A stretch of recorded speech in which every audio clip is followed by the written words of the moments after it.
보면서 같이 얘기 나눠보고 싶은 게 있어서 동영상 먼저 한번 보여드릴게요. 그 수능 강사거든요. 그거 한번 보세요. 지금 틀어드릴게요. 아이고.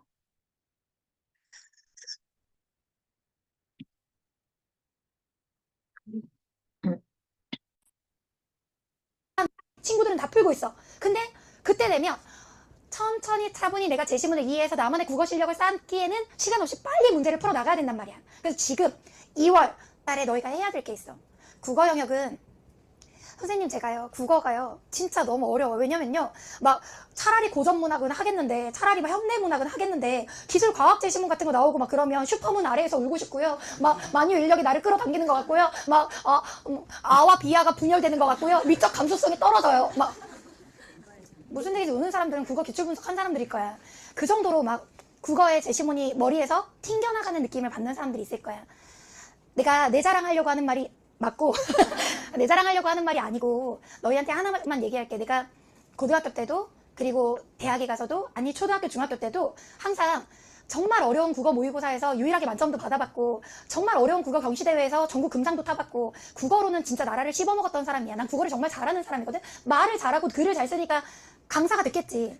근데 사회탐구 강사한테 이렇게 말빨이 좀 있어야 된단 말이야. 왜냐면 똑같은 내용을 전달할 때 흥미있게 전달해야 되니까.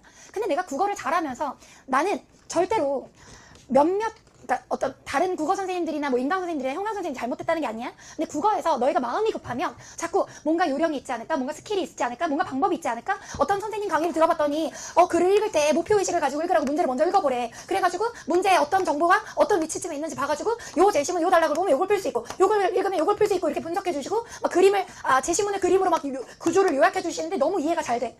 수업 들으면 너무 그 선생님 수업이 도움이 될 것 같아. 근데 문제는 사실 국어 영역은 제시문을 읽고 그 제시문이 나한테 입력되는 양이 얼마인가가 중요하지 문제 분석이나 스킬이 중요한 게 아니야.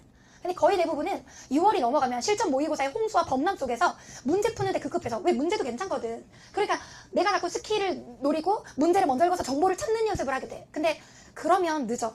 국어는 솔직하게 얘기하면 제시문을 읽을 때 90%를 입력해서 다시 제시문으로 돌아가지 않고 문제를 읽는 사람이 제일 잘하는 사람이야. 선생님 그러기엔 제시문이 너무 긴데요? 그걸 어떻게 읽으면서 머리에 입력을 해요? 그럼 잘하는 사람들은 그걸 입력해서 다시 제시문 찾아가지 않고 풀어요? 그런 경지가 가능해요? 근데 너희가 그러려는 시도를 지금까지 안 해보기 때문에 자꾸 국어 수업을 들으면서도 문제를 혼자 읽어도 잘 모르겠고 설명을 들어도 잘 모르겠고 어휘도 어렵고 단락도 어렵고 그 다음에 내가 찾은 단락 말고 다른 단락에서 갑자기 반전이 나와가지고 답을 부정하고 막 이런 현상이 나타나는 거야. 그래서 지금부터 내 부탁이 있는데 나랑 현강 듣는 학생들 또 사회문화 공부하는 학생들 또 국어에 고민이 있는 학생들 내 부탁을 잘 들어줘. 국어 영역은 문제를 푸는 국어 공부를 너희가 지금 하고 있는 현강이나 인강 그대로 하되 매일 좋은 기출 제시문을 문제와 상관없이 읽는 연습을 많이 해야 돼. 입력하는 연습. 글을 읽어서 90% 이상 내 머리에 홀딩하는 연습을 해야 돼. 그러려면 천천히 읽어야 돼.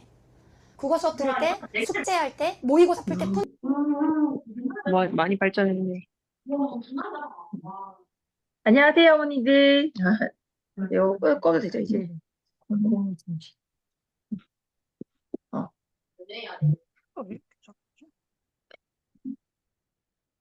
괜찮. 안 괜찮아. 음소거 좀 할게요, 우리가. 오늘 너무 오랜만에 어머니들 많이 뵙게 돼서 반갑고요. 저희가 사실은 이거를 며칠 동안 고민을 했었어요. 근데 방금 그 영상 보고 어떤 느낌이 드셨는지 모르겠어요.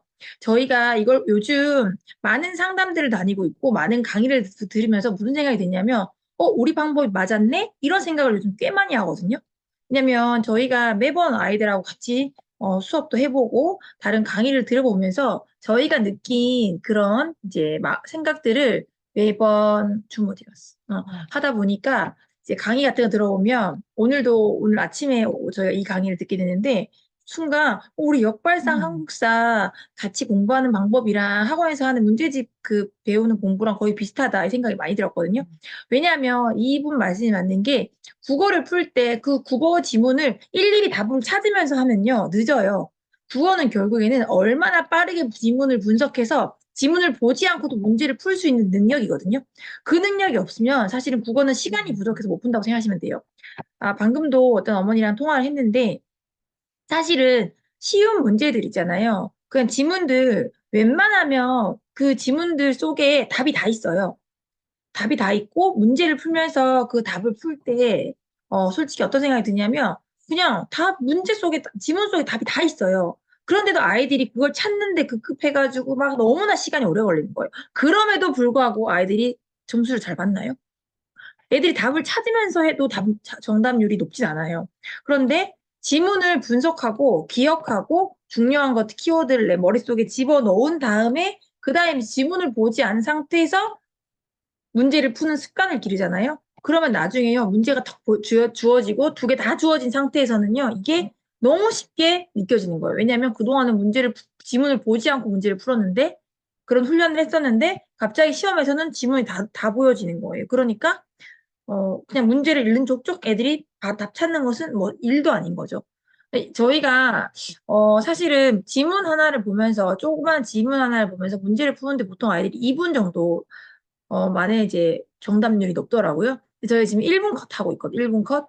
1분 했는데 지금 어떤 상황이 벌어지고 있냐면 1분도 채 되지 않은 상황에서 애들이 지문 다 읽었어요. 이래요. 그러면 여기 키워드 분석 다 하고 문장 구조 다 분석했어. 이러면 네, 다 했어요. 이래서 문제를 풀면 정답률이 꽤 높은 거예요.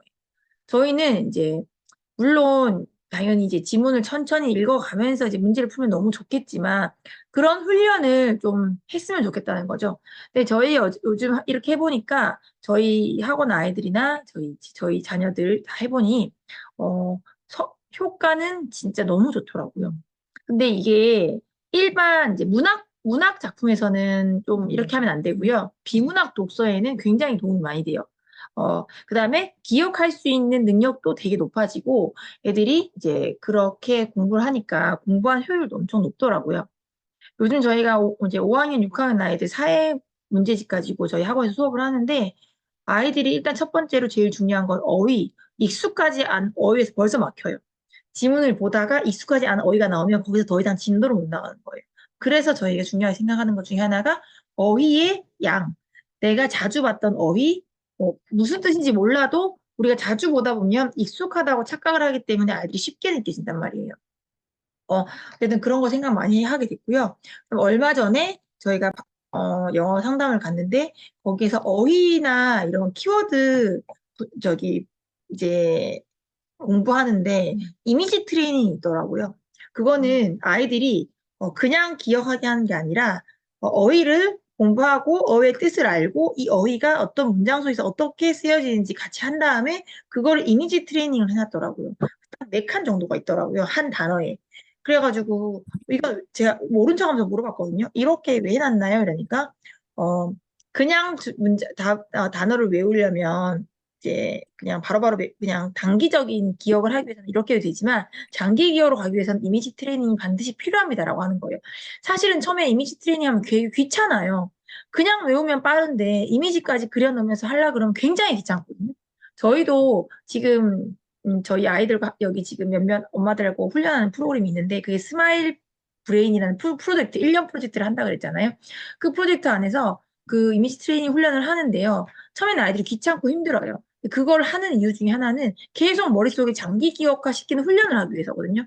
훈련 시간은 더디고 힘들지만 그 시간이 지나가면 애들이 정말 빠른 속도로 이제 아이들이 이제 책도 읽어 나갈 수 있고 이미지 장기 기억화까지 갈 수 있다는 거예요. 근데 저희가 이렇게 말씀드리니까 무슨 말씀인지 잘 모르겠죠. 어, 저희도 이런 게 깨지는데 시간이 오래 걸렸어요. 저희가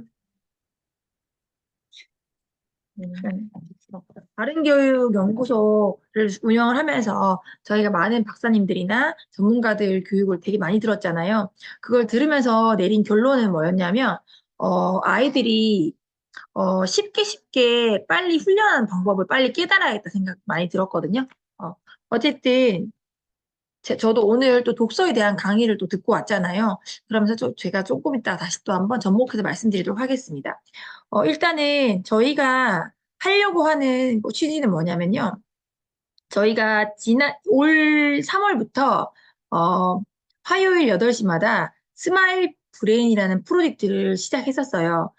그거 어떻게 하냐면, 1년 동안 엄마들하고 이제 소규모의 엄마들과 소통을 하면서 아이들과 이렇게 빠르게 기억하는 훈련, 키워드 훈련, 여러 가지 안구 운동 이런 것들을 교재를 다 발송을 시키고요. 그래서 그 엄마들과 함께 훈련하는 프로젝트를 진행을 했는데, 그걸 해보니까 또 좋아하는 엄마들도 너무 많더라고요. 어떻게 이런 것들을 이제 시작하게 됐냐부터 시작해가지고 반응도 좋았고요. 저희 학원에서는요, 진짜 선풍적인 인기를 끌 정도로 어마어마하게 아이들이 즐겁게 수업에 참여도가 있는 수업 중에 하나거든요. 그거를 이제 온라인으로 저희가 프로젝트를 만들었고요. 그 프로젝트를 하다 보니까 좀 더 보급화하고 엄마들이 좀 더 쉽게 접근할 수 있는 방법은 없을까 고민을 했어요. 그래서 좀 자주자주 아이들이 이제 만나서 좀 이렇게 간단하게는 좀 훈련을 좀 시키게 도와주고 좀 저렴하게 할 수 있는 방법이 뭐가 있을까 고민을 했던 찰나에 어, 저희가 여러 가지 거기서 하는 거 중요한 저기 좀 엄마들한테 공개했으면 좋겠다는 그런 수업 방법들을 앞에 잠깐 공개를 해서 아이들과 같이 훈련을 하고 나머지 시간을 아이들 스스로 훈련하는 그런 수업을 한번 저렴하게 만들어 보자라는 의미로 저희가 시작하게 됐습니다. 일단은 저희가 독서에 대한 일단 기본적인 저희 이제 말씀을 한번 드려보도록 하겠습니다. 초등학교 어머니들 지금 스케줄 짜면서 학원 스케줄 때문에 진짜 정신 없으시죠? 어, 정말 정신없이 이제 3월을 보내고 있다고 생각을 하는데, 어머니 솔직히 두 마리 토끼 다 잡을 수 없거든요, 지금. 보통 여기 어머니들이 1학년, 2학년, 3학년, 4학년, 5학년 정도 됐을 것 같아요. 그런데 두 마리 토끼 잡는 건 당연히 힘들어요. 왜냐하면 아이들의 시간은 정해져 있고, 해야 될 건 너무 많다 보니까, 사실 학원에 뒤로 밀리고 하다 보니, 진짜 독서할 시간이 너무 없어요. 근데 제가 5학년인 아이를 학원을 정리를 하고 다시 독서로 돌아오는 데까지의 결심은 굉장히 오래 걸렸거든요. 그런데 지금 이거를 잡아놓지 않으면 6학년 중학교 갔을 때 너무 힘들지 않을까 싶은 생각이 들어가지고 제가 학원을 좀 정리를 하고 독서에 거의 아이들을 훈련을 시키고 있어요. 그러면 지금은 굉장히 더디 가는 것처럼 보일 수도 있어요. 왜냐면 남들은 수학 진도 막 중학교 나가고 막 그 영어 진도도 쭉쭉쭉 나가고 하고 있지만 저는 뭔가 불안한 마음이 들 수 있잖아요. 그런데 그 불안함을 잠시 뒤로 하고 독서를 빨리 해서 지문을 빨리 분석하고 아이들이 빨리 읽을 수 있고 이해한 능력이 되지 않으면 나머지 것도 못 따라갈 것 같다는 확신이 들더라고요. 그리고 제가 영어 학원도 많이 고민을 하고 했는데 영어 학원에서 얻은 결론도 하나 뭐냐면 결국에는 독서를 집에서 하지 않으면 영어 학원도 따라가기 힘들겠구나 생각이 들었어요. 그래서 다시 영어 학원을 등록하지 않고 다시 제가 독서로 다시 돌아왔거든요. 그리고 거기서도 하는 말씀이 비문학 독서에 대한 기본적인 지식이 없으면 아무리 영어 실력이 높다 하더라도 영어를 잘하긴 쉽지 않대요. 그래서 제가 다시 이제 내린 결론은 독서를 한번 다시 제대로 해보자라는 마음을 먹고 이제 시작하게 됐습니다. 자, 슬기로운 독서 생활이라고 막 말씀을 드렸는데요. 혹시 이 화면 보이시나요? 다 보이시죠? 제가 공유를 했나? 4학년인데 가능하죠. 4학년 너무 좋죠. 네. 그러면 이제 시작하도록 하겠습니다. 자, 어머니들은 평균 이하의 그 지능을 가진 사람이 천재가 될 수 있을 거라 생각하세요? 대부분 좀 불가능하죠. 왜냐하면 평균 이하의 지능이 천재가 되는 것은 쉽지 않아요. 그런데 제가 원래 이게 있는 그 강의를 제가 저만의 그 강의로 만든 거거든요. 그러니까 이거는 제가 만든 강의가 아니라 다른 사람들 강의를 제가 가지고 와서 지금 간단하게 요약만 해본 거예요. 그걸 요약을 해서 말씀을 드리고 다시 뒷부분에 우리가 해야 될 걸 설명드리도록 하겠습니다. 결론은 가능합니다였어요. 왜냐하면 저기 보여드릴게요. 저기 200년 동안 이어진 독서법이 있어요. 그것이 바로 천재들이 한다는 7단계 독서법이거든요. 어, 저기 원스터 처칠, 토머스 에디슨, 아인슈타인 등의 수많은 천재들을 탄생시킨 7단계 독서법이라고 혹시 들어본 적 있으세요? 7단계 독서법은 아마 어떤 어머니들은 하는 어머니들도 계실 거고, 어떤 어머니들은 완전 처음 들어봤다는 분들도 계실 거예요. 이런 유명한 이제 학자들이 반드시 했던 독서법 중에 하나가 바로 이 7단계 독서법이거든요. 근데, 왜 그러냐면요. 이 사람들이 지능은 남들보다 높지 않았지만 계속 하는 독서를 통해서 정말 남들보다 더 많은 지식, 방대한 지식들, 그다음에 머릿속에 기억하는 기억력, 그다음에 이걸 사고로 확장한 능력, 이 능력이 너무나 좋아지니까 뭐를 해도 이게 엄청 이제 빠르게 이제 뇌가 돌아가는 거예요. 그래서 이 사람들이 했던 독서법은 어떻게 진행을 했던 걸까? 한번 살펴보면 첫 번째 1단계. 1단계는 어려운 책을 읽기 전에 반드시 해설서를 읽어라. 이거예요. 왜냐면 어머니들 잠시만요. 문 좀 닫고.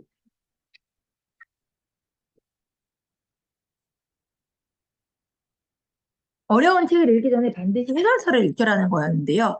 어머니들 한국사, 그다음에 지리, 세계사 이런 것들 되게 힘드시죠. 아이들 읽기 너무 힘드신데 시중에 나온 이런 책들은요. 거의 다 지식을 이야기로 만든 책들이에요. 그러다 보니까 이제 자칫 잘못하면 이야기로 그냥 빠져 있을 수가 있어요. 그냥 단순한 이야기식으로 독서로 빠져 있을 수 있지만 그런 것들을 그냥 이야기로 읽으면요. 그냥 아이들은 창작 동화일 뿐이에요. 지식 동화는 이 안에 들어있는 지식을 파악할 수 있어야 됩니다.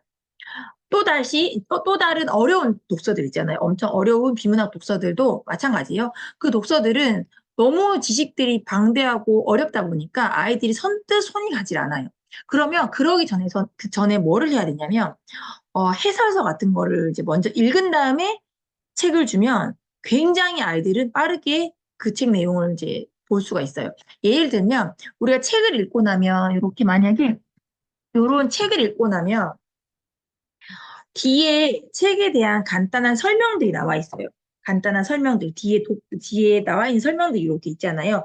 이런 설명들을 먼저 읽은 다음에 간단하게 요약된 요약본을 먼저 읽은 다음에 책을 읽게끔 도와준다거나 두 번째로는 저희가 지금 하고 있는 역발상 한국사 수업에서 한국사 지문을 한 권의 내용들을 정말 간단하게 요약해 놓은 지문들 있잖아요. 그 지문들을 같이 공부한 다음에 한국사를 읽히면 어떤 효과가 있냐면 애들이 지문 속에서 봤던 정리됐던 내용들이 그냥 책을 통해서 쭉 읽어져요. 그러니까 다시 말해서 쉬운 해설서라든지 간단하게 되어 있는 이런 문제집을 먼저 공부한 다음에 어려운 비문학 얘기입니다. 그렇게 하고 나면 그 책이 더 잘 보인다는 거예요. 그래서 이 7단계 독서법 중에 1번은 무조건 어려운 책을 읽기 전에는 해설서를 읽혀라는 거예요. 두 번째는 아니 그걸 좀 더 종합해서 얘기하자면 해설서 없이 이 어려운 책을 어떻게 읽을까요? 이 해설서 없이 어려운 책 10번 읽는 방법하고 해설서를 한 번 읽고 나서 그리고 바로 틀렸네. 읽고 나서 어려운 책 한 번 읽기를 했을 때 무엇이 더 머릿속에 오래 남는지 봤더니 결국 해설서를 한 번 읽은 다음에 어려운 책 한 번 읽는 게 훨씬 효과적이었다는 거예요. 그러면 결국에는 시간 낭비는 해설서 없이 어려운 책 10번 읽는 게 더 시간 낭비겠죠. 10번의 시간도 엄청 많이 쓰일 텐데 그 해설서를 간단하게 먼저 읽은 다음에 어려운 책 한 번 읽고 나면 머릿속에 훨씬 많이 남는다는 것이 여기 이제 7단계 독서법의 1단계의 핵심입니다. 두 번째는요, 이해가 잘 되지 않더라도 빠르게 통독하라. 이게 2번이에요. 빠르게 통독하라는 것은, 먼저 이제 해설서 같은 간단한 지식들을 먼저 내 머릿속에 넣은 다음에 빠르게 읽으라. 근데 제가 오늘 강의를 들으러 갔는데 그분이 하루에 1독서를 한대요. 두꺼운 책을 하루에 1독을 하는데 그분의 그 자기만의 그 노하우를 저희한테 얘기를 해주는데 요즘 성인들도 너무 책을 안 읽는데요. 그래가지고 자기가 이제 책을 어떻게 읽느냐면 하루에 한 번 사우나를 간대요. 사우나를 가면 그 뜨거운 사우나에 20분 초시계를 맞춰놓고 들어간 다음에 이 책의 반 틈을 이 20분 안에 빠르게 읽고 나온다고 마음을 먹고 이렇게 들어가는 거예요. 그러면 막 뜨거워 죽겠는데 20분 안에 이걸 빨리 읽지 않으면 자기 못 나온다고 생각하고 그걸 들어가는 거예요. 제가 만약에 이걸 20분 안에 못 읽으면 저 죽겠죠? 이러면서 이러시더라고요. 그만큼 시간을 정해놓고 빠르게 통독을 한대요. 그렇게 읽고 난 반 정도를 읽고 나온대요. 한 150페이지 정도 읽고 나온대요. 그리고 다음에 좀 쉬었다가 다시 들어가서 나머지 반을 읽는다는 거예요. 그래서 우리가 막 웃었거든요. 그렇게 빠르게 읽어내지 않으면 절대로 우리들 책 읽을 수 없습니다. 이렇게 얘기를 하더라고요. 근데 제가 그것 듣고도 소름 끼친 게 저만 들어가고 선생님은 없었거든요. 제가 그거를 막 사진 찍어가지고 보냈어요. 너무 소름 끼치지 않아? 우리가 했던 거랑 똑같아. 이러면서. 근데 우리가 했던 게 우리만 하는 게 아니라 요즘 저희가 많이 이런 데 관심이 가지다 보니까 뭐 이제 유튜브 강의라든지 이제 유명 강사들이나 그냥 정말 변호사들 이런 강의 같은 거 들으러 가면요. 그 사람들 공부법이 다 똑같아요. 다 똑같아요. 절대로 책을 하나하나 읽으려고 하지 말아라. 절대 못 읽습니다. 빠르게 통독하듯이 다라락 읽는 습관. 이것만 하면 당연히 안 되죠. 이거는 정독을 위한 과정일 뿐이에요. 왜냐하면 하나하나 정독하다 보면 벌써 지겨워져가지고 뒤에 내용이 읽기도 전에 벌써 덮어버리는 거죠. 어머니들 사실 오늘부터 책 읽어야지 마음 먹고 정독하기 시작하면요. 그 책 좀 웬만큼만 읽고 나서 그냥 다음 책 사거나 아예 그 책은 책꽂이에 꽂혀 있잖아요. 그런 경험 아마 많으실 거예요. 그렇게 읽으면 평생 죽었다 깨어나도 한 권의 책을 못 읽는데요. 우리나라 사람들이 책을 제대로 하나하나 정독해야 한다는 그 인식 때문에 책을 못 읽는 나라가 돼버립니다. 그래서 유명한 사람들이거나 특히 작가들 있잖아요. 책 쓰는 작가들 이런 설득의 대화법 이런 책 쓰는 사람들 있잖아요. 그런 사람들은 수많은 논문들을 읽어야 한대요. 그럼 수많은 논문들을 읽기 위해서는 거의 한 100권, 200권 정도의 다른 책들을 읽어야 한대요. 근데 그렇게 하나하나 다 읽다 보면 다 읽지 못하기 때문에 정말 빠르게 본다는 거예요. 빠르게 보는 순간 이렇게 천천히 읽어가는 시기가 온대요. 그러면 그 시기는 중요하다는 생각이 그러니까 뭐가 중요한지 뭐가 중요하지 않은지 이거를 책을 빨리 읽으면서 파악을 했다는 거예요. 그래서 이해가 잘 되든 안 되든 중요하지 않아요. 그냥 빠르게 통독을 하래요. 그냥 어려운 책들. 그게 2단계 독서법이었고요. 그 다음에 여기 통독이란 이해가 잘 되지 않더라도 빠르게 훑어가며 전체적인 내용을 파악하는 것 이렇게 되어 있어요. 그 통독 훈련은 나무 하나만 보는 게 아니라 숲을 먼저 보라는 거죠. 나무 하나하나 다 일일이 제대로 보려고 하다 보면 숲을 보기도 전에 이제 그것을 파악할 수 없다는 거죠. 그래서 하나의 나무를 보는 게 아니라 전체 숲을 먼저 살펴봐라라는 것이 이제 말이었어요. 그다음에 3단계는요. 빠르게 통독했던 책을 이제 2회 정독을 하는 거예요. 2회. 이거는 지금 우리 독서에 바로 적용하라는 게 아니라 일반적인 지금 천재들의 두뇌 독서법 7단계를 설명하는 거예요. 그 중에 이제 빠르게 통독했던 책을 2회 정독하라는 거였어요. 왜 그러냐면 어려운 책이다 보니까 솔직히 이렇게 통독으로는 다 이해가 안 되잖아요. 그러면 이제 정독을 하게 하는 거죠. 그런데 벌써 해설서를 먼저 읽었죠. 두 번째로 통독을 했죠. 세 번째 정독이 어떻게 될까요? 좀 더 빠르게 이해되고 속도도 빨라지겠죠. 처음에 그냥 이 1단계, 2단계를 하지 않은 상태에서 정독했을 때와 당연히 속도가 다를 수밖에 없어요. 그리고 두 번째 다시 정독했을 때 어떨까요? 다시 더 빠르게 읽겠죠. 근데 아까 그 교수님이 뭐라고 말씀하셨냐면 그분이 저녁 타임에 또 사우나를 간대요. 그러니까 2 사우나를 간대요. 그럼 또 사우나를 가면 아까 아침에 읽었던 책을 또 들고 들어가는 거죠. 그럼 그 과정을 또 다시 반복을 한대요. 그러면 하루에 책을 2번 읽은 거예요. 제가 이거를 아침에 그 교수님 강의를 가기 전에 이걸 정리를 했거든요, 아침에. 근데 교수님이 그 얘기를 똑같이 또 하는 거예요. 제가 깜짝 놀랐어요. 어떻게 내가 생각하고 있는 오늘 주제가 독서인지도 몰랐어요. 듣다 보니까 이 얘기를 하시는데, 와, 어떻게 내가 아침에 들었던 강의랑 저렇게 똑같이 설명하실까? 이 생각을 들었거든요. 그래서 이렇게 빠르게 3회 정도 가라. 그래서 1단계로 해설서를 전적인 이해를 했죠. 2단계로 통독으로 전체 맥락을 파악을 했죠. 세 번째로 정독을 하면 완전한 기초가 마련이 된다는 거예요. 그러면 어려운 책은 벌써 반 이상은 내 머릿속에 이해가 됐다는 거죠. 이렇게 공부하거나 독서를 하면 어려운 책도 금방 읽힐 수 있기 때문에 절대로 어려운 책을 처음부터 읽으려고 시도하지 말아라. 그러면 아예 읽어보지도 못한다는 게 결론이거든요. 그다음 네 번째, 정독 후에는 주요 구문을 필사하라. 이렇게 말씀하시더라고요. 근데 이것도 마찬가지예요. 정독을 해서 읽다 보면 중요한 부분과 중요하지 않은 부분을 스스로 파악하게 돼 있어요. 근데 오늘 교수님은 무슨 말씀하셨냐면 어떤 그러니까 이게 필사하라고 했을 때 사람들이 그 두꺼운 책을 어떻게 정리해서 필사를 하나요? 하잖아요. 근데 그 교수님이 무슨 말씀하셨냐면 어떤 책은 한 줄도 안 나오는 책이 있대요. 한 줄도. 어떤 책은 10줄 안에 정리된 책이 있는가 하면 어떤 책은 거의 한 페이지가 넘지 않는 거예요. 주요 구문이나 정리 내용이. 그럼 결국에는 그 두꺼운 책을 한 페이지로 정리하는 힘 자체가 정말 대단한 거잖아요. 한 권의 책을 한 페이지로 정리하는 능력은 진짜로 공부를 잘할 수밖에 없는 그런 방법이라는 거죠. 그러니까 우리 결국은 그 긴 지문을 짧게 요약하는 방법을 터득해야 한다는 거죠. 그거는 결국 정독을 통해서 많은 정독을 통해서만 이제 이루어질 수 있는 이제 것입니다. 그리고 이게 가장 중요한 킥포인트라고 말씀하시더라고요. 적으면서 자연스럽게 정독했던 내용이 머릿속에 정리가 되고 그 기록한 내용을 다시 읽는 것만으로도 책을 다시 읽는 효과를 가진다는 거죠. 내가 그 필사한 내용을 다음에 시간이 지나고 1년이 되고 2년이 되고 다시 그 요약본을 읽었을 때 내가 책을 다시 읽는 효과가 있기 때문에 이 정리하는 힘은 굉장히 중요하다는 거예요.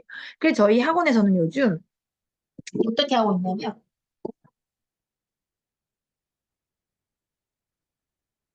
이렇게 책을 한 권을 읽은 다음에 마인드맵 또는 그냥 짧게 정리하는 그 습관을 아이들한테 길러주려고 아예 이렇게 파일을 만들었어요. 어떤 책을 읽든 그냥 이렇게 정리를 하고 그래서 이렇게 만드는 해서 애들이 조금만 하고 나면 여기다가 정리를 자기들이 하거든요. 그러니까 그냥 막 거창한 노트 막 필요 없이 A4 용지 어디서 구할 수 있는 A4 용지를 그냥 마련해서 자기들이 정리해서 그냥 파일에 끼워넣는 그런 방법으로 선택을 했거든요. 왜냐면 늘 그런 노트를 가지고 다니는 뭔가 노트는 막 이걸 가지고 벌써 막 시도 자체부터 벌써 이제 막 애들이 막 그러니까 언제 어디서든지 내가 읽은 책을 빠르게 그 뭐 조그만 종이도 상관없고 그냥 내가 그때 기록했으면 그냥 파일에다 꽂는 거예요. 이거 누가 보는 게 아니라 내가 보려고 하는 거잖아요. 어쨌든 그런 효과가 있다는 거. 5단계는 관련 주제책을 여러 권 읽어 나가라고 였거든요. 그러면 첫 번째로 우리가 요약본 읽었죠. 두 번째로는 통독했죠. 세 번째로 정독했죠. 네 번째로는 주요 구문 필사했죠. 다섯 번째로는 거기에 관련된 여러 가지 연계도서를 읽으라는 거예요. 우리가 제일 많이 하는 거 연계도서, 융합독서 많이 하잖아요. 그거를 읽고 나면 원래 내가 예를 들어서 뭐 어떤 지식에 대해서 하나를 공부를 하고 났으면 다른 연계도서를 읽으면 이 지식이 확장이 되는 거예요. 완전히. 이것 때문에 이 책을 읽었는데 여기서 또 다른 지식이 확장이 되고 여기서 또 다른 지식이 확장되니까 이 사람의 지식이 이만해지는 거예요. 그렇게 이렇게 공부를 하거나 책을 읽으면 똑똑해질 수밖에 없다는 거예요. 그것도 누가 가르치는 게 아니라 내 스스로 연계를 해보는 거예요. 사실은 이 연계도서를 선생님이 찾아주는 것보다는 아이들 스스로 찾는 것이 가장 베스트잖아요, 베스트. 근데 아이들이 집에 있는 책 내용의 키워드를 다 모르다 보니까 자기들이 이 연계도서를 찾을 수가 없는 거예요. 그래서 빠른 통독이 진짜 중요하다는 거예요. 내가 우리 집에 있는 이 수많은 책들, 이렇게 수많은 책들, 막 엄청 많잖아요. 제 앞에 맞아. 돌아가 360도로 있거든, 저희 학원은. 이 책들을 어떻게 다 읽겠어요, 정독으로. 결국은 빠르게 통독하는 훈련을 가지면서 자기들이 키워드를 뽑아내서 자기 스스로 연계도서를 찾는 게 가장 진짜 마지막 단계거든요. 그거를 하기 위해서 이 통독이 중요하다는 거예요.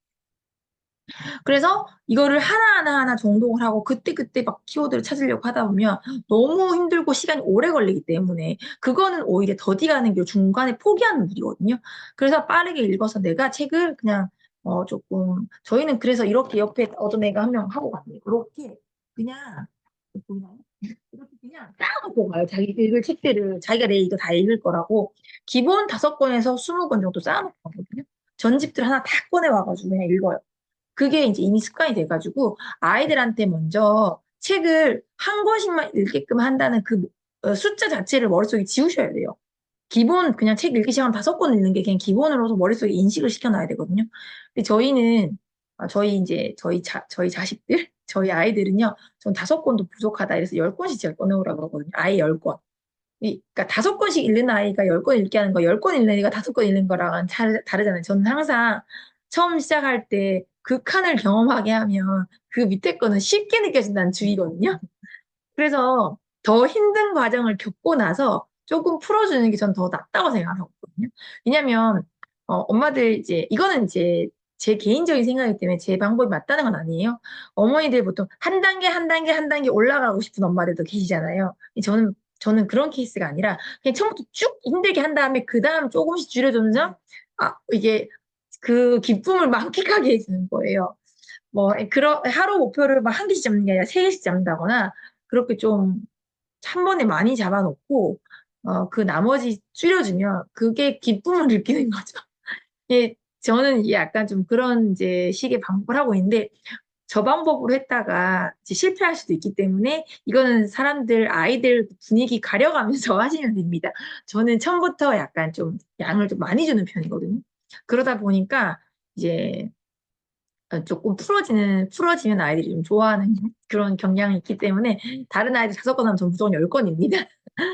다른 아이 10건 하면 저희는 20건. 어쨌든 그렇게 이제 애들한테 말을 하고요. 그리고 아이들이 불만을 가지게 되는 아이들도 있잖아요. 예를 들어서, 왜 쟤는 5건, 난 10건이에요? 우리 집 아이로 태어난 이상 어쩔 수 없다. 그러면 이제 더 이상 나한테 반항하지 말아라. 저 약간 좀 강하게 나가는 편이거든요. 이거는 이제 각자의 이제 상황대로 하시면 되고요. 어쨌든 좀 빠르게 책을 읽어서 책 양을 늘리는 거. 책에 그 하나하나, 나무 하나하나 보려고 하지 마시고 그냥 전체 숲을 보게 하는 습관. 그게 정말 중요할 것 같다는 생각이 들더라고요. 단편적인 지식이 아닌 복합적인 깊은 통찰력을 가질 수 있고 한 번에 여러 책을 읽으면 방대한 지위 확장이 되기 때문에 똑똑하지 않으려고 해도 똑똑해질 수밖에 없죠. 6번째, 6단계는요, 토론을 하면서 남에게 가르쳐라. 저희 학원 애들이 항상 수업을 하고 나면 앞에 나가서 발표하게 하거든요. 다른 아이들한테 내가 읽은 걸 소개하라 그러고, 내가 그 준비한 것들을 말을 하라 그래요. 그 이유는 내가 다시 한번 다른 사람한테 가르치려고 하다 보면 더 많은 사고가 확장되고, 아이들이, 아웃풋을 하게 돼요, 아웃풋. 우리가 선생님한테 수업을 듣는 것도 인풋이고요. 자기 스스로 독서하는 것도 인풋이에요. 그러면 아웃풋을 하는 습관을 가지지 않으면 인풋만 계속 되는 거거든요. 이 아웃풋이야말로 진짜로 효과거든요, 효과. 그러면 아이들 스스로 내뱉게 하고, 다른 사람을 가르쳐 보려고 하고, 그렇게 하지 않으면 진짜 최종적인 결과를 얻기가 쉽지 않다는 거죠. 수동적인 지식 습득보다는 더 깊은 지식이 내 것이 되어야 된다는 거죠. 가르칠 때 우리의 뇌는 더 집중하게 되고 더 폭넓은 사고를 하게 되기 때문에 우리 아이들이 더 내뱉어 보게 하고 발표해 보게 하고 다른 사람을 가르쳐 보게 하는 것이 되게 중요하다는 거예요. 사실은 제가 수업을 준비하면요. 제가 정말 똑똑해져요. 왜냐하면 수많은 것들을 찾고 제가 막 이거를 자료를 만들다 보니까 제가 모르던 지식도 많이 알게 되더라고요. 그러면 사실은 저한테 배운 아이들보다는 제가 더 똑똑해져요. 그럴 수밖에 없거든요. 그러면 반대로 그 아이가 더 똑똑해지고 싶으면 그 아이 스스로 조사해보고 알아보고 가르쳐보는 거거든요. 그렇게 하면 걔가 훨씬 똑똑해지는 거예요. 예전에 제가 이 선생님을 3년 전에, 4년 전에 수업을 할 때 온라인으로 어떻게 시도를 했냐면요. 재능 기부로 생각하고 이 선생님 아이가 4학년 때 일이었어요. 이 4학년짜리 아이가 지식별이라는 책을 그 4학년 아이보다 더 어린 아이들을 상대로 중수업을 했던 적이 있었어요. 그때 했던 게 아직도 생각나요. 식물에 대한 거였던 것 같아요. 그리고 저희 아이는 이제 2학년이었고 걔는 4학년이었어요. 얼굴도 보지 않은 상태였는데 줌으로 이 선생님 첫째 아들하고 저희 첫째 아이가 만나게 된 거죠. 그러면서 자기가 지식별에 대한 그 식물에 대한 지식을 스스로 막 그 찾고 공부하다 보니까 그 아이의 지식은 엄청 방대해지고 당연히 더 똑똑해지겠죠. 그럼 그걸 듣는 아이보다는 준비한 아이가 훨씬 똑똑해지니까. 어쨌든 그런 의미로 해석하시면 됩니다. 7단계는요, 글쓰기. 내 생각을 정리하고 그것을 바로 독서 공부의 완성이라고 그러잖아요. 제가 오늘도 아까 무슨 얘기를 했더라? 어, 아까 저희가 스마일 브레인 수업을 하면서 오늘 읽은 지문에 대해서 어땠는지 이야기를 해보라 그랬거든요. 어떤 아이는 저 민들레 씨앗이 용기 있는 것 같아요. 뭐 어떤 아이들은 끝까지 포기를 하는 게 너무 대단해요. 뭐 이런 식으로 얘기를 하고 다 끝이 나더라고요. 그 제가 무슨 얘기를 했냐면 그 지식을 그거 오늘 읽은 느낌, 그 책에 대한 느낌도 너무너무 좋았는데 그 느낌을 나의 감정으로 대입해보거나 나한테 대입시켜보고 말을 해보면 더 완벽한 문장이 돼 이렇게 얘기했거든요. 그럼 예를 들어서 우리가 글쓰기 하는 게 지식을 단순하게 요약하는 거하고 글 쓰는 건 다른 문제예요. 내가 생각했던 글 내용을 나에게 대입을 해보고 나와 관련돼서 다시 내 생각을 말해보는 게 진짜 글쓰기 완성이잖아요. 민들레 씨앗이 너무나 그걸 견디고 용기 있고 멋있었다. 그것을 보면서 내 자신도 매일매일 도전하는 내가 멋지고 더 용기를 가져봐야겠다. 나에게 대입해보는 것이 마지막 완벽한 결론이잖아요. 그래서 우리가 대학 면접이라든지 아니면 우리가 자기소개서라든지 아니면 직장 면접 같은 걸 보면요. 너희가 이런 거 반드시 들어간대요. 너희가 인생에서 너희를 바꿔준 책 제목을 얘기해봐. 이렇게 한다면 책 제목을 얘기한 다음에 그걸 가지고 너의 생각을 얘기해봐. 그런데 거기에 대한 질문에 대한 생각만 얘기하면요. 점수를 못 받아요. 반드시 나의 생활과 나의 의지에 대입을 해봐야 돼요. 그 책을 읽었더니 내 삶에 이런 영향을 끼쳤고 이렇게 나는 그 책으로 인해서 이렇게 변화가 됐고 나는 그래서 더 이런 사람이 되고 싶습니다까지 나와야지만 완벽한 면접이 되는 거예요.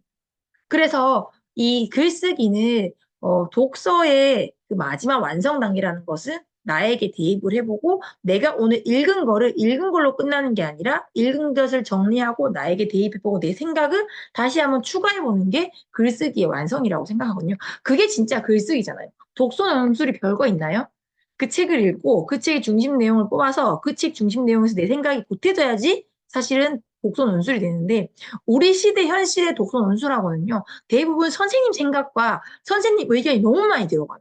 그래서 우리나라 독서 논술학원을 다닌다고 해서 아이들이 확장되지 않아요. 이게 독서 논술학원이 잘못됐다 잘됐다가 아니라 독서 논술학원을 다녀야 될 시기가 있어요. 그 시기에 다니면 진짜 효과적이거든요. 어, 인풋이 내 머릿속에 쌓이지도 않은 상황에서 아웃풋만 하는 그런 독서 논술학원을 다니는 건 잘못됐어요. 인풋이 나한테 어느 정도 꽉 차인 다음에 이 지식들이 서로서로 얽히고 설키고 내가 이 생각 저 생각을 뽑아가지고 진짜 내가 글을 적을 수 있을 때 진짜 내 생각을 적을 수 있을 때 그때 독서 논술학원이 도움이 된다는 거지. 지금 글 분석도 못하고 이 중심 문자 찾지도 못하는 아이가 1학년 막 이제 막 7세 6살까지 막 독서 논술학원 다닌대요. 그거는 독서 논술학원이 아니에요. 그냥 선생님한테 가르치러 받으러 가는 거거든요. 그렇게 수동적으로 하는 것이 아닌 거죠.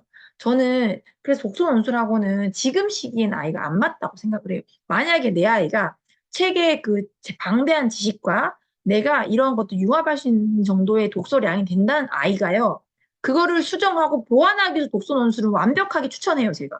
근데 그게 아닌 아이들은요. 사실 독서 논술하고 비추입니다, 비추. 차라리 독서 학원이 낫습니다, 사실은. 그리고 독서 논술학원의 가장 최적화 시간은요, 사실은 고3 때래요, 고3 때. 고3 때 내 공부가 정리가 되고, 내가 면접을 보기 위해서 글쓰기, 논술을 쓰기 위해서 그때 정리하는 거지. 지금 아무리 독서 논술학원 다닌다고 해도 그 생각 정리가 안 돼요. 근데 그거는 제가 하는 말이 아니라 전문가들은 그렇게 말하고 있지만, 우리나라에서는요, 독서 논술학원의 실태가 지금 너무 많아지는 게 지금 문제거든요, 사실은. 혹시나 여기 독서 논술학원 원장님이 계실지 몰라가지고 제가 되게 조심스럽네요. 독서 논술학원이 잘못됐다는 게 아니라 독서 논술학원의 효과를 보는 시기를 말하는 거예요. 그러면 만약에 지금 일주일에 한 번은 독서 논술학원에 가고 싶은 아이들은요. 차라리 집에서 책을 그 나머지 기간에 많이 읽고 그것이 좀 이제 좀 아이들이 좀 잘 습득이 되는 아이들이요. 일주일에 한 번씩 가가지고 수업이 되면 너무 좋죠. 근데 아이가 책도 제대로 못 읽으면서 그런 학원에 가는 건 사실 좀 문제가 있다고 생각하고요. 제가 엄마한테 물어봤어요. 독서 논술학원 왜 다니나요? 이렇게 물어봤을 때 이유가 너무 어이가 없었어요. 아마 이 중에도 아마 있을 수 있을 거예요. 거기라도 가야지 책을 읽기 때문에 갑니다. 이러더라고요. 왜냐면 숙제로 책 한 권을 내주니까. 그래서 가는 거래요. 그래서 제가 진짜 아이들이 책 읽을 시간이 부족하고 이렇게 강제성이 들어가지 않으면 책을 읽지 않는구나라는 생각이 많이 들었거든요. 그래서 저희가 준비했습니다. 강제성을 위해서. 강제성이 들어가지 않으면 사실은 아이들이 책 읽기가 쉽지 않아요. 저희가 막 아이들 스스로 책 읽기를 좋아해요. 이런 아이가 자기 아이가 될 거라고 제가 착각하지 말라고 그랬어요. 왜냐하면 그런 아이는 사실은 많이 없다고 생각하시면 돼요. 이 중에서도 아마 책을 정말 좋아하는 아이들이 있을 거예요. 어, 그리고 이제 책을 좋아하는 아이들이 많지만 좋아하는 것 중에 어떤 책을 읽고 있는지 들여다보셔야 돼요. 뭐 이야기책이라든지 소설책이라든지 만화책이라는 것 이런 것들을 많이 읽는다고 해서 아이가 책을 잘 읽는 아이는 아니에요. 그런 책은 술술술 읽어지기도 하거든요. 그런데 어떤 어머니들은 그런 책이라도 읽었으면 좋겠어요라고 하면 그런 책으로 시작하시면 돼요. 근데 그런 책만 읽는 아이들은요, 비문학 독서나 지식 독서로 오셔야 되거든요. 그런 책을 진짜 잘 읽어야지만, 진짜 이야기, 고전이라든가, 고전, 진짜 그런 책을 제대로 읽을 수가 있기 때문에, 고전은 이 지식에, 함축되고 그 배경 지식과 그 시대의 이 사상과 이런 모든 것이 들어가 있기 때문에 우리가 인문학 공부는 진짜 아이들이 다량의 지식이 있지 않으면 읽어내기 힘들다고 하잖아요. 그리고 여기서도 말을 하거든요. 인문학을 많이 읽는 사람이 똑똑해진다. 왜냐면 인문학을 읽어내려면 지식이 없으면 인문학을 읽어낼 수가 없거든요. 어쨌든 이렇게 마지막 정리하자면요. 1단계에서 4단계는요. 어려운 책을 읽기 위한 필수 방법이에요. 해설 요약본 읽고 빠르게 통독하고 정독 2번 하고 마지막에 요약하는 거. 요거는 필수고요. 5단계에서 7단계까지는 모든 책을 다 적용할 필요는 없다는 거죠. 왜냐면 지금 아이들한테는 어려운 일이니까. 요거는요, 저희 학원에서 만들어낸 것이 아니라 이게 존 스튜어트 미래 독서법이라고 나옵니다. 이거는 아마 온라인 강의라든지 아니면 그 유튜브에도 엄청 많이 나올 거예요. 이걸 정리를 잘 해놓은 이제 유튜버들도 되게 많거든요. 그거를 제가 이제 정리를 해본 거예요. 여기서 얻으신 중요한 팁은 첫 번째 인문학 독서 제대로 읽히는 거, 두 번째 아웃풋의 중요점 이게 독서법의 하나인 거죠. 이런 것들을 많이 읽어낼 수 있는 아이가 돼야 된다. 그리고 그것을 아웃풋할 수 있는 아이가 돼야 된다는 것이 존 스튜어트 밀의 독서법 7단계예요. 요거는 나중에 한번 찾아보시면 너무 좋을 것 같고요. 독서로 인풋하고 글쓰기, 토론, 가르치기로 아웃풋 활동을 하는 것이 가장 좋은 베스트 독서법이라고 생각하시면 돼요. 제가 정말 좋아하는 변호사님이 계시거든요. 그분의 강의를 제가 정말 좋아하는데 그분의 7단계 과정도 똑같아요, 이거랑. 물론 그분도 이런 방법을 이제 공부를 하셨겠죠. 근데 거기서 그 변호사님이 하시는 말씀 중에 하나가 뭐냐면 그분은 고등학교 갈 때까지 공부를 못했대요. 남들보다 정말 떨어진 지능을 가지고 있었고 고등학교 갈 때까지 제대로 시험 한번 쳐본 적 없고 공부를 해보려고 마음을 먹지도 않았대요. 그런데 이 방법으로 정말 자기가 변호사까지 되었고 정말 어려운 시험까지 한 번도 탈락해 본 것 없이 다 통과됐대요. 그것도 아까 역발상 공부법도 제가 그분 때문에 알게 된 공부법이거든요. 어쨌든 그분이 무슨 말씀하셨냐면 우리가 책을 읽는다는 과정은요. 그 천재들의 뇌를 다운로드 받는 과정이래요. 그래서 그것을 우리가 정독하고 표현한다면 진짜 그것만큼 좋은 두뇌 다운로드 방법이 없다라고 말을 하거든요. 그런데 이 이야기를 오늘 그 교수님이 똑같이 얘기하시는 거예요. 자기가 매번 책을 읽는데 CEO들 강의를 되게 많이 한대요. 그 CEO들은 한 달에 50권의 책을 읽는대요. 남들보다 더 많은 시간에 책을 읽고요. 어마어마한 책을 읽어서 자기가 그거를 이제 그런 소양을 가지는 거죠. 근데 우리나라 사람들이 1년에 한 권도 못 읽는 사람이 10명 중에 4명이라고 그러거든요. 한 권도 안 읽는 사람. 어마어마하게 독서 수준이 떨어지죠, 우리나라가. 근데 어릴 때부터 이렇게 책 읽는 과정, 이런 제대로 된 독서법을 아이들한테 알려준다면 그냥 책 읽는 과정이 어렵고 힘든 과정이 아니라는 말씀을 드리고 싶고요. 저희 아이들도 책 보는 거 정말 싫어했거든요. 비문학 독서로 넘어오면서 정말 힘들었는데 이런 과정들을 통해서 정말로 아이들이 쉽게 책을 좀 읽기 시작했던 것들이 있어요. 그리고 요거 말씀드리기 전에 선생님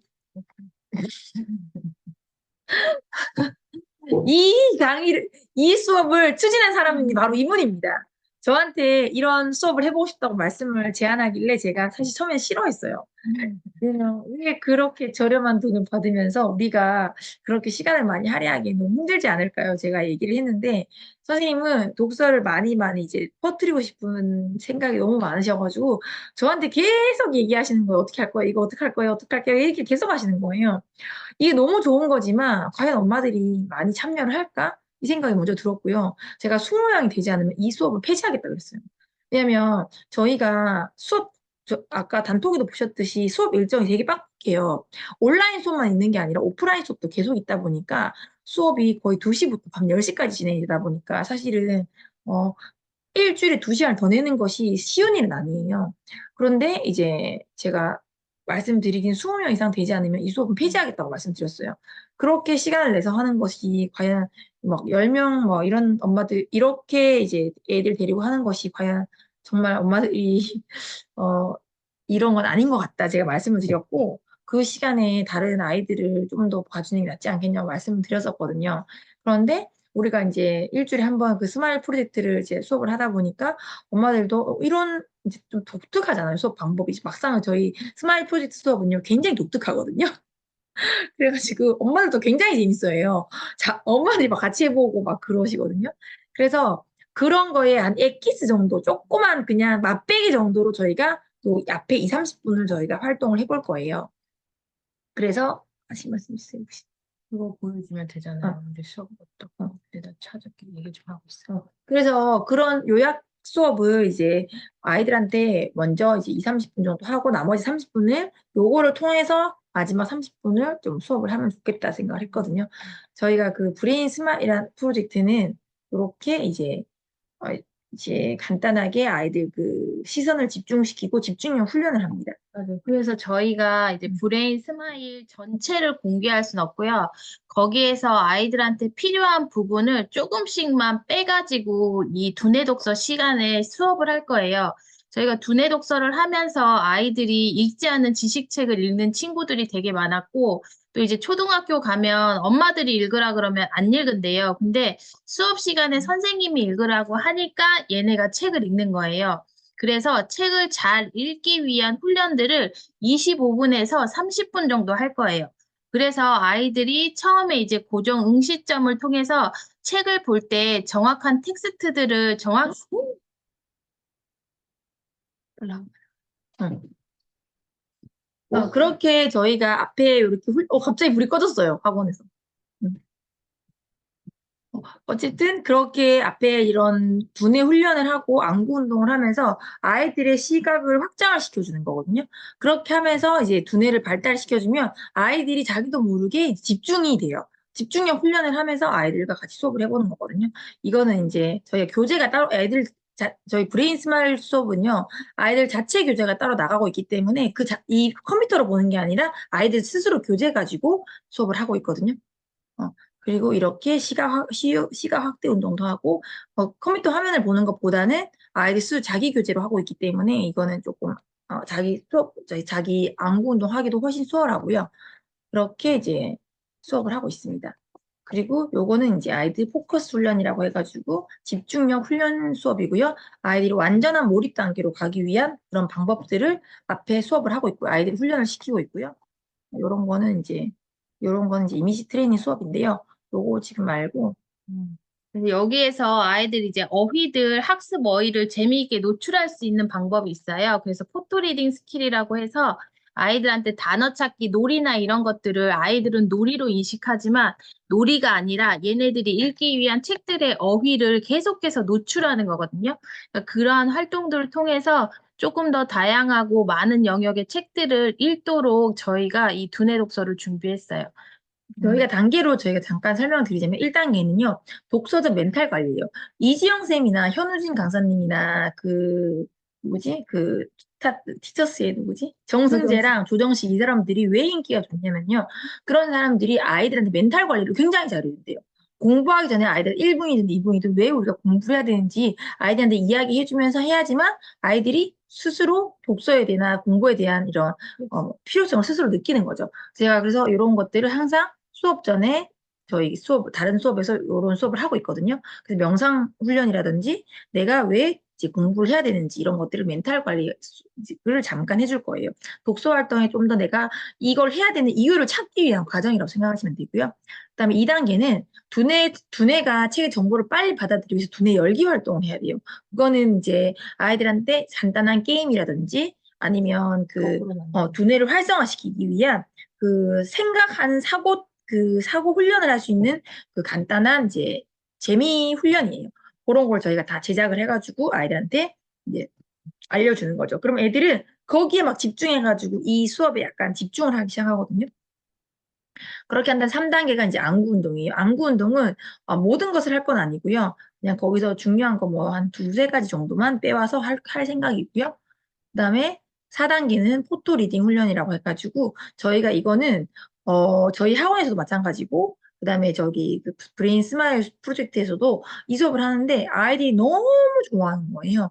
저희도 이렇게 좋아할 줄 몰랐어요. 이게 뭐냐면 우리는 책을 이렇게 읽잖아요. 이렇게 이 줄로 읽잖아요. 이거를 한 번에 찍어내듯이 눈을 계속 찍어내듯이 한 다음에 거기 있는 어휘를 찾아내는 훈련이에요. 그래서 저희는 아예 교재가 따로 있거든요. 그 브레인 스마일 수업에는 그 교재가 따로 있는데, 저희 그거는 이제 여기 있는 엄마들한테 다 드릴 수는 없고, 이렇게 조금만 이렇게 공개할 예정이거든요. 그래서 요거는 우리가 필요한 어휘 수업들 있잖아요. 어휘. 그러니까 교과 어휘. 그 교과 어휘에 있는 것들의 어려운 어휘들을 넣어가지고 아이들이 그 어휘가 쉽게 받아들일 수 있게끔 이제 훈련하는 것도 포함되어 있고, 두 번째로는 찍어내듯이 글을 읽게끔 도와주는 그런 훈련을 하기 위한 또 리딩 훈련을 하면, 요게 이거예요. 요게 만약에 제가 어머니들이 한 번만에 이 화면을 찍듯이 쳐다보고 제가 만약에 가축 이렇게 말하면 어머니들은 보로 이렇게 말씀하시는 거예요. 우리가 댐 이렇게 말하면 용수 이렇게 말을 하는 거예요. 요거를 계속 반복해서 훈련하다 보면 이 어휘도 눈에 있고 맞아요. 아이들이 한 번에 찍어내는 훈련이 굉장히 지금 브레인 스마일 근데 이게 브레인 스마일 들어올 수 있는데 그거는 이제 지금 그 반에는 2번 했어요. 수업 수업 2번. 2번 했거든요. 그래서 그거는 개인적으로 저희 그 선생님한테 이제 연락을 주시면 저희가 설명을 해드리도록 하겠습니다. 어쨌든 그런 식으로 수업을 하는 거고요. 아이들한테 계속 그런 훈련을 시키면서 찍어내듯이 훈련하는 거. 근데 사실 저희 첫 번째 수업에 아이들이 그렇게 잘하진 않았거든요. 두 번째 훈련을 하는데 어떤 애 한 명이 너무 잘하는 거예요. 너 혹시 특별 과외 받았니? 제가 이랬어요. 그러니까 제가 보내드린 교재를 가지고 엄마랑 훈련을 했더라고요. 근데 애가 어머니 말씀으로는 그 있는 내용 어휘들도 외우고 위치도 외우고 맞아요. 너무 빨리 대답하길래 일주일 만에 이렇게 잘한다고? 이 생각이 드는데 저희 학원 애들도요. 내가 딱 말하면 그 위치를 벌써 기억을 다 해놔버리는 거예요. 그래가지고 막 넘기는데 말하고 이런 이게 한 20페이지 정도가 있는데 그걸 넘기면서 계속 하거든요. 이 훈련을. 그러면 이거를 계속 눈에 찍어가지고 머릿속에 계속 이제 훈련을 시키는 거거든요. 그래서 나중에 책을 볼 때도 저희가 늦게 찾는 아이들한테 이렇게 말해요. 얘들아 그 책을 읽을 때 이렇게 하나하나 이런 속도로 읽으면 못 찾아요. 왜냐면 내가 막 여기를 얘기하면 다른 애들이 벌써 다 얘기해버리면 자기는 아직도 못 찾고 있는 거예요. 이렇게 하는 것이 아니라 그냥 처음에 아이들한테 말하거든요. 얘들아 이렇게 읽는 게 빠르겠니? 이렇게 읽는 게 빠르겠니? 이렇게 물어보면 애들이 뭐 당연히 한 번에 찍듯이 읽는 게 빠르다 그러죠. 계속 눈에 처음에는 반틈씩 시켜요. 훈련을. 반틈씩 보도록. 그렇게 하면 반틈을 훈련을 하면요. 한 번에 읽는 애들보다 느려요. 그러니까 그 다음은 이제 한 번에 보게끔 훈련을 시키거든요. 그렇게 해서 교과 어휘를 저희가 만들고 있습니다. 이렇게. 그리고 스마일 프로젝트 하는 아이들은 저희가 전과목의 영역, 사회, 과학, 어휘들을 다 모아가지고 드릴 거고. 제공할 예정이고 요거는 우리가 처음부터 교재가 있었어요. 그 교재를 먼저 보내드렸는데 어떤 너무 아이가 저한테 이러더라고요. 선생님 이거 선생님이 다 만들었어요. 너무 좋아요. 막 이러더라고요. 그래서 그냥 그거를 저희가 그 프로그램을 사오기 위해서 어마어마한 돈을 들였거든요. 그래서 저희도 이제 금액을 조금 받아서 저희가 그 수업을 진행을 하는 거예요. 어쨌든 요걸 하는 이유는 지금 엄마들한테도 조금 보급을 해주기 위해서 저희가 한번 맛배기로 한번 진행을 해볼 근데 생각이에요. 이게 다 학습 어휘가 들어가니까 얘네들이 이런 자연스러운 노출을 통해서 학교에서 갔을 때 그 선생님의 수업을 알아들을 수 있고 저희가 5학년 친구들한테 4학년 내용을 한번 테스트를 봤거든요. 근데 얘네들이 학교 공부할 때 어떤 어휘가 중요한지 이런 것들을 기억해야 되는지를 모르더라고요. 그래서 그런 부분까지도 이 브레인 스마일 훈련을 통하면 훨씬 더 아이들이 체계적이고 교과 어휘들을 잘 기억할 수 있을 것 같아요. 어쨌든 저희가 지금 브레인 스마일 아이들은 3학년, 4학년, 5학년, 6학년 사회과학 어휘를 저희가 아예 책을 만들어서 제공할 예정이고 여기 이제 또 요거 수업을 하는 아이들은 좀 이렇게 맛배기 이제 이렇게 엑기스라기보다는 이제 일부. 일부들을 저희가 공유할 예정입니다. 왜냐면 저희가 어쨌든 금액을 내고 하는 엄마들한테 이게 다 드리기에는 사실 이거 저희 수업 준비할 때도 조금 고민을 했거든요. 이거를 조금 공개를 할까 말까 고민을 했었는데 어쨌든 많은 엄마들도 이제 볼 수 있게끔 하면 좋겠다 싶어서 이렇게 했고요. 그다음에 이제 그 다음 단계가 이제 아이들하고 빠르게 통독 훈련을 하면서 책을 읽어 나가는 거예요. 건당 3분에서 5분 안에 책 읽기를 훈련을 시켜가지고 하루에 5권씩을 나머지 30분 동안 아이들 스스로 읽게끔 해요. 항상 5권에서 10권 정도를 준비해 놓게 한 다음에 저희의 목표는요. 그 다음에 이제 7단계가 5개당 1개의 키워드 적기 훈련을 시킬 거예요. 그 다음에 저희가 이런 매일매일 다이어리를 드리고 아이들이 그 독서록을 적고 하는데 저희가 1일 목표는 5권이고요. 일주일 목표는 15권, 한 달 목표는 60권이에요. 한 달 한 점집 또는 2점집 읽기가 저희의 이제 목표거든요. 상상만 해도 좋지 않으세요?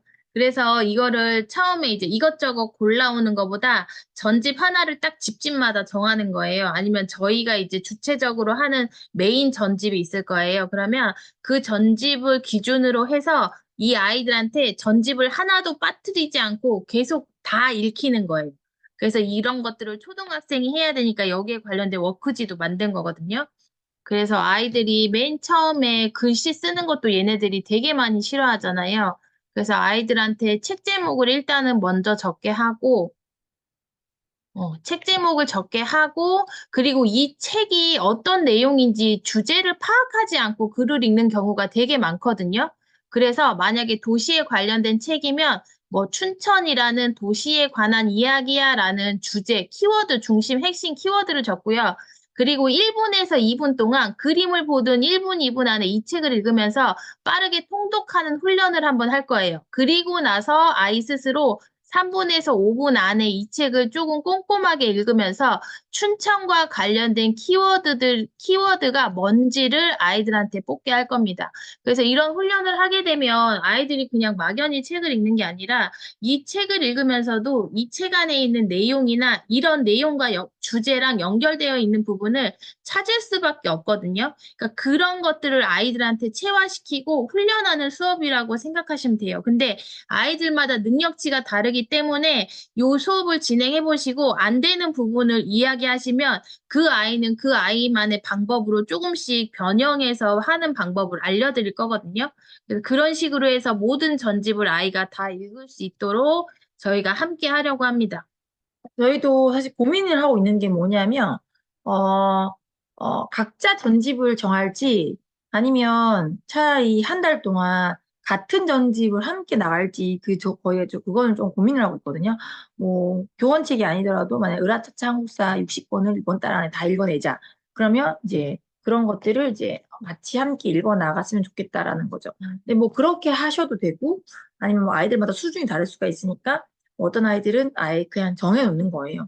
이번 달 안에 뭐 전래동화 60권 읽겠다. 아니면 인물동화 60권 읽겠다. 이렇게 정해놓으면 어쨌든 60권을 만들어 놓으면 좋을 것 같다는 생각을 했거든요. 어쨌든 그렇게 이제 하고 있고요. 책 리스트 작성 후 독후 활동까지 하는 것이 좋고 어쨌든 함께 가면 아이들이 조금 더 의지하고 엄마들도 같이 함께 할 수 있지 않을까 싶고요. 원래는 우리가 이런 모든 취지는 엄마표였는데요. 막상 해보니 엄마표는 참 엄마들도 쉽지 않겠더라고요. 너무 힘들어하시고 막상 알려주면 또 재밌어 하는데 또 이제 거기까지 갖기 하기 힘들고 애랑 소리치기 힘드니까 저희가 약간의 이제 강제성을 띠고 아이들이 그 시간에 참여해서 이런 반은 우리랑 훈련을 하고 반은 스스로 독서를 하게끔 도와주는 걸 할 생각이거든요. 어머니들 5권이 작으면 작고 많으면 많지만 2, 30분 한 5권 읽어낼 수 있습니다. 해보면요 아무것도 아니에요. 그럼 벌써 이틀을 수업을 하면 10권 읽어내잖아요. 그러니까 아이들한테 되게 굉장히 도움 드릴 거고요. 그리고 저희가 스마일 브레인 수업을 하는 엄마들은 저희가 또 혜택을 드릴 거거든요. 어머니들 다시 저희가 톡방에다가 혜택을 올려드리도록 이 수업에 대한 혜택. 이 수업에 대한 혜택을 올려드리도록 할 거고요. 왜냐면 그 어머니들도 조금 더 많은 시간을 할애했으면 좋겠다는 마음으로 일주일에 한 번은 부족하잖아요, 우리가. 그래서 그렇게 수업을 준비했고요. 저희가 수업 금액은요, 5만 원입니다, 5만 원. 못하죠, 못하죠, 엄마표. 5만 원. 민지 어머니 너무 애들이 좋아하지 않나요? 저희 스마일 프로젝트 수업을 너무 좋아하는 것 같아요. 애들이 약간 너무 재밌어요, 막 이러더라고요. 어, 재미를 가지고 한다는 것 자체가 굉장히 좋은 것 같아요. 그리고 어쨌든 저희가 5만 원을 받아서 이제 월수 9시에서 10시 수업을 할 거거든요. 저희가 원래는 이제 뭐 6시부터 7시 하자는 엄마들도 계시고 한데요. 저희가 왜 그 수업을 열지 않냐면 그러면 결국 분산이 되더라고요.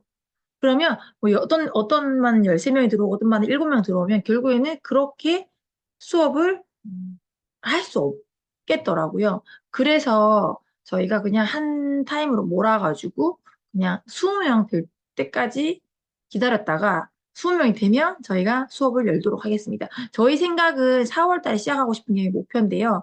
한번 어머니들도 이제 신청자대로 이제 빨리 받아서 20명 아이들 함께 다 끌고 갈 수 있도록 하겠습니다. 어머님들은 어떠세요? 월요일, 수요일 9시부터 10시까지입니다. 근데 이거는 이제 어떤 어머니들은 오실 수 있는 엄마들도 있고 못 오시는 엄마들도 있고 한데, 우리가 왜 저렴하게 풀었냐면요. 어떤 날은 참여할 수도 있고 어떤 날 참여할 수도 없다면, 그냥 만약에 수요일 날 무슨 일이 있어서 참여 못하면, 어쨌든 그날에 5권을 읽어내시면 돼서, 10권을 웬만하면 일주일 목표 15번이니까 15번을 읽어내면 되고요. 우리랑 함께하는 수업은 10번이지만 나머지 요일도 읽어내실 거잖아요. 그래서 저희가 한 달 목표 60번으로 잡았어요. 근데 생각보다 엄마들이 되게 일찍 자더라고요, 애들이. 저 좀 놀랬어요. 왜냐면 3, 4학년 애들이 보통 10시 반 정도에 자는 걸로 저는 알고 있는데, 어, 사실은 이제, 그렇죠. 근데 우리가 수업 2개 듣고 있어서. 근데 저희가 이제 전래랑 다른 지리 수업은 책을 진짜 꼼꼼하게 읽기 위한 정독 수업이고요. 나중에 결국 읽기 독립을 하기 위해서는 아이들이 아이들이 스스로 읽는 경험치가 되게 중요하거든요. 그래서 그 경험치를 주기 위해서 만든 수업이라고 생각하시면 좋을 것 같습니다. 그래서 저희가 진짜 이거는 다른 수업을 또 그 시간에 하고. 근데 이게 수업 맞추기가 정말 힘들더라고요, 엄마들이. 그래서 저희 진짜 싸요. 학습지 시간이요. 한 번 봐도 15분 봐주는데 4만 원이잖아요. 저희 55분씩 2번 봐주는 거예요. 일주일에 한 달에 8번. 근데 이거는 거저 가지는 수업이에요, 어머님들 진짜. 1시간 정도 생각하시면 됩니다. 응. 근데 여기에서는 이야기랑 학습만 하는 절대 읽지 않고요. 아이들이 읽어야 될 인물이나 위인이나 지식 독서를 자기 스스로 읽게끔 아이들한테 경험치를 주기 위해서 만든 거예요. 그래서 이 두뇌 독서는 그러니까 지식책 읽는 게 너무나 요새 쉽지 않잖아요. 학습 만화들이 워낙 판치고 있어서. 몇 달 과정은 없고요. 저희가 웬만하면 수업 아이들이 많이 빠지지 않은 선에서는 최소 6개월은 진행할 생각을 하고 있거든요. 한 달씩 이렇게 진행을 해서. 처음에는 이제 저희가 6개월을 한 번에 받아서 한 달을 무료로 줄까 뭐 이런 생각도 했었거든요. 그거는 좀 더 고민해 보도록 하겠습니다. 네네.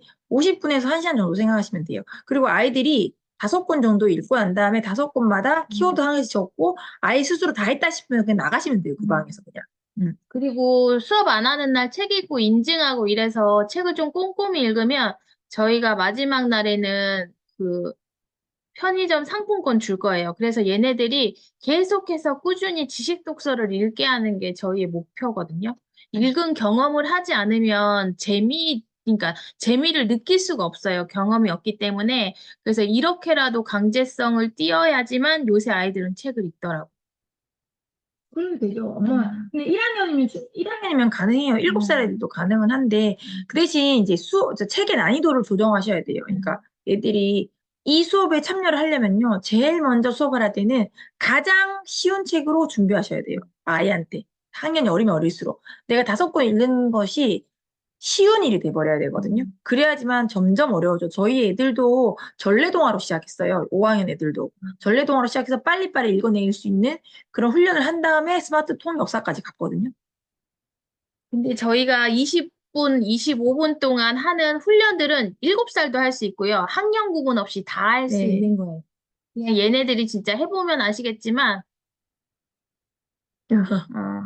아까 해보면 아시겠지만 그 어휘들을 어렵다 생각하는 게 아니라 책으로 볼 때는 갑자기 모르는 단어가 나오면 어렵다고 막혀버리는데 얘는 그냥 놀이로 인식하기 때문에 얘네들이 그 어휘를 자기도 모르게 계속 집중해서 책을 읽거든요. 책 목록은 저희가 이제 오늘은 이번 달에 위인 인물을 할 겁니다 하면 위인 인물 책이 있으신 분들은 그 책을 읽으면 되고요. 그 단계를 지난 사람은 뭐 세계사나 한국사나 이렇게 정해가지고 그 전집을 전체 다 읽기를 하면 되세요. 책 목록을 우리가 이제 만약에 이번 달은 으라차차 한국사를 읽을 겁니다. 이렇게 하면 그 책을 읽으셔도 되고, 아니면 좀 더 낮은 단계인 아우라 한국사를 읽어도 되고, 난 그 책이 쉽다. 그러면 솔로토이 한국사 또는 한국사의 한국사를 읽으셔도 돼요. 네, 상관없고요. 왜냐면 아이들마다 읽는 책 수준이 너무 다르기 때문에, 그렇게 하기는 쉽지 않을 것 같아요. 책 목록을 주어지나. 왜냐면 저희가 평일날 다른 시간대에는 전부 다 정독 수업이에요. 책 한 권을 제대로 읽어서 연계 독서하는 수업이거든요. 그래서 그런 것들은 그런 거대로 하고 요거는 이제 전체 아이들이 그냥 그 앞에 있는 훈련만 어떤 엄마들이 만약에 훈련만 하시고 나가시고 그냥 아이들이 그냥 누워서 지금 알아서 5권 읽으셔도 돼요. 왜냐면 이 훈련 하나로 아이들이 이 읽은 책 속도가 더 빨라지거든요. 그래서 그렇게 하셔도 돼요. 만약에 20분, 25분만 참여하시고 그냥 침대에 누우셔가지고 읽으셔도 상관없거든요. 그래서 그냥 저희가 독서로 저희가 드리면 그걸 프린트해서 만들어 놓으셨다고 매일매일 그렇게 이제 책 읽는 거를 기록하시면 돼요. 기록한 것과 안 한 건 차이가 많이 납니다. 근데 이제 저희도 8시 수업도 생각을 해봤는데 저희가 정규 수업이 8시 너무 많다 보니까 조금 근데 아마 8시 하는 아이들보다 9시가 더 아무것도 안 하는 애들이 많은 것 같아요. 8시에 생각보다 애들 대규모 말 많이 하더라고요. 그리고 저희가 9시로 정한 이유가 또 저녁 먹을 시간이고 막 분주한 시간일까 봐 그냥 9시부터 딱 1시간 책 읽고 바로 자자 이렇게 하려고. 잠자리 독서하기 위해서 그냥 전에 이거 하고 또 다른 거 하고 막 이런 게 아니라 진짜 제대로 이제 훈련하고 2, 30분 정도 책 읽고 잠자리 들면 좋겠다 생각을 했고요. 잠자기 전 마지막 아이의 활동이 잠자는 동안 그걸 기억하게 안 돼요. 제가 오늘 들은 수업에서. 그래서 아이가 마지막으로 했던 활동이나 이런 것이 굉장히 중요하대요. 그럼 잠자면서 그 뇌 속에서 기억이 된대요. 했던 말, 했던 읽었던 글, 이런 거. 아이 셋은 가면 각각 들어야 될까요? 아이 셋 등록이 내일부터 신청자를 받도록 하겠습니다. 그리고 이거는 어차피 그냥 얘가 둘이든 셋이든 성적용만 내고 들으면 돼요. 어차피 각자 독서를 하는 거니까.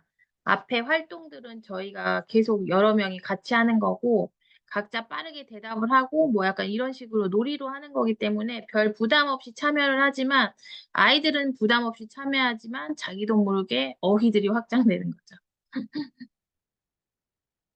체험 수업은 따로 없고요. 예.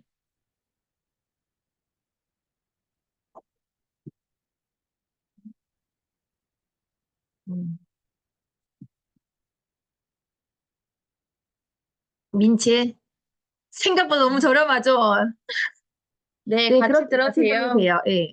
저희는 이렇게 정말 독서를 더 장려하기 위한 수업이기 때문에 솔직히 일주일에 한 번만 들어도 저는 저렴한 가격이라고 생각을 하거든요. 그렇죠. 음. 그리고 어머님들 단톡에 후기 남겨주시면 저희가 아까 그 이지영 강사, 수능 강사 강의랑 그 7단계 독서 하는 링크 보내드릴게요. 그래서 그거 후기 올리시고 제가 이제 카카오톡으로 링크 드렸잖아요. 거기에다가 그럼 일단 단톡에다가 이 수업을 참여하시는 사람들이 릴레이부터 먼저 한번 달아봐 주시겠어요? 먼저 오늘 제가 참고해서 몇 명 정도 수업 듣는지, 그러니까 오늘 들으신 직후에 바로 이제 저희는 결정하셨으면 좋겠다는 생각이 들어요. 왜냐면 이게 정말 비싼 금액 아닌 거 아시죠, 어머니들? 네. 그러면 하시는 분 이름과 뭐 학년이나 뭐 이런 것들 정보 알려주시면 저희가 바로 참고해서 하게. 근데 저희가 말씀드리지만 20명 이상이 되지 않으면 저희는 이 수업을 하진 않을 거예요. 웬만하면 처음에는 이제 30명 생각했었는데 그래도 웬만하면 20명 끌고 갈 수 있지 않을까 싶어가지고 일단은 그렇게 했습니다. 그러니까 일단은 해보시면 아이들 독서 장려에도 너무 도움이 될 것 같아서 강제성을 띠지 않으면 애들은 책을 읽지가 않더라고요. 어머니들도 마찬가지예요. 어머니들도 함께 책을 읽어보시는 거 어떠세요? 맞아요. 그리고 1학년 친구들은 엄마랑 같이 위인 인물책 엄마가 읽어줘도 돼요. 꼭 아이가 읽지 않아도. 그러면 요거 참여하겠다고 말하시는 분들 저희 요거는 지금 없어지거든요, 채팅방이. 그러니까 단톡에다가 누구 참여할게요라고 이제 릴레이 좀 달아주시면 좋겠습니다. 훈련하고 주어진 책 읽고 다른 활동은 저희가 아까 그 독서 활동지 보내드린 거 있잖아요. 그거 하면서 조금씩 아이들이 책을 읽으면서 여기에 대한 주제가 뭐고 이 주제와 관련된 키워드들이 뭔지만 생각할 수 있게끔 해주시면 돼요. 5권 읽고 그 마지막 읽은 책을 항상 저희 키워드를 적게 할 거거든요. 네. 그렇게. 자세한 거는 아이들한테 막 다 알려줄 수는 없는데 아이들이 많다 보니까 어쨌든 키워드 적게끔 하게끔 하면 좋을 것 같고요. 어쨌든 예, 그렇습니다. 릴레이하고 후기 달아주신 후에 그 카카오톡에 브레인 스마일 이거 적으면 저희가 링크 드릴게요. 아까 강의 링크. 책 주제를 같이 하기에는 왜 그러냐면 애들이 학년이 다 다르다 보니까 관리하기가 쉽지가 않더라고요. 그래서 그냥 주제 같은 수업은 그냥 정규 수업으로 저희가 빼기로 결정을 했어요. 불가능할 것 같더라고요. 아이들이 다 다르다 보니까 나이랑. 일단은 이제 오늘은 그렇게 알고 오늘 너무 다 늦은 시간까지 참여해 주셔서 너무 감사하고요. 어쨌든 저희는 책을 많이 읽게 하기 위한 저 취지로 시작을 했기 때문에 많이 참여해 주셨으면 감사합니다. 그래서 릴레이로 신청하시는 분 댓글 달아주세요. 바로바로. 네, 일단은 오늘 수업 마치겠습니다. 네, 감사합니다. 아저씨.